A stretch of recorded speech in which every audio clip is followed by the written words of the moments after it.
And I remember once being at the San Diego Zoo with my family, and I'm that type of person that will actually stop and listen to what the zookeepers are saying about the animals, because I find it quite fascinating. And subhanAllah, I remember the last time that I was at the zoo, I was listening to the zookeeper saying that the eagle, the bald eagle, actually has 4 times the vision of a human being, right? A human being, not any human being, a human being with perfect eyesight. And she said that if you were to hang a newspaper on a field goal post 3 football fields away, the eagle could actually read the fine print on that paper. A great white shark can detect a drop of blood in 25 gallons of water.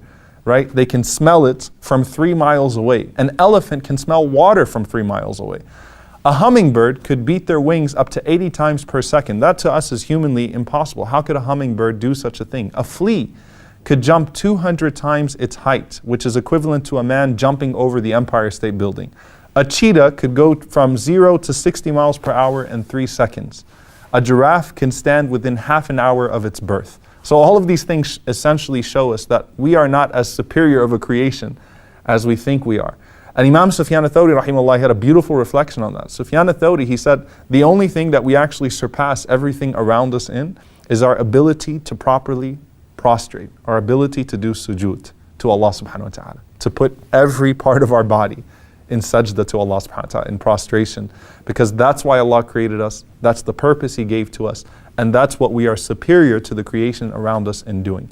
So we are limited in our own creation, and obviously, the things around us are far more vast than we can possibly grasp. You'll hear scientists constantly saying, that there are now this many billion stars that we are sure exist, and this many billion stars. And so at this point now, scientists have come to the conclusion that there are over 300 billion stars in our galaxy, and perhaps over 1 trillion planets in our galaxy alone, right?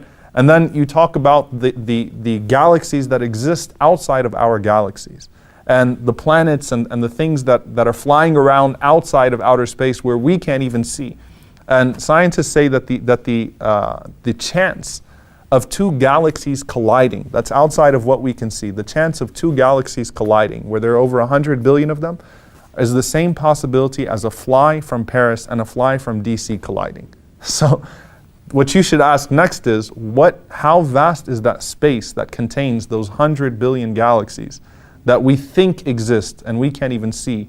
And subhanAllah, when you look at the Big Bang Theory and how this all came together, scientists will happily admit that if things were even 1 trillionth of a second off, none of this happens. None of this around us happens. In fact, not a single star forms. And so when you look at the creation around us, how vast it is, who could be doing all of this except for a creator, except for Allah subhanahu wa ta'ala? And how could we exist when scientifically there are over 200 known parameters that are necessary for a planet to support life? And every single one of them has to be perfectly met. So how could we possibly exist had it not been for a creator that put us here? And so I saw this article, floating around recently that science is increasingly actually making the case for a designer, for God. And Dr. John Lennox from Oxford, he said that the more we get to know about our universe, the more the hypothesis that there is a creator gains credibility as the best explanation of why we are here. And so it has to be something, the creator has to be something that is outside of our concept of time, because obviously time is created, and time, there has to be a cause and effect, and creation has to be created, and so on and so forth. It has to go back to something that is completely free of our notions of time, that is completely free of our notions of cause and effect, that is completely self-existent, and that has a will in order to will the creation to begin in the first place. And that's Allah subhanahu wa ta'ala. Download our mobile applications or register on our official website to get access to exclusive content. Links given in description of video.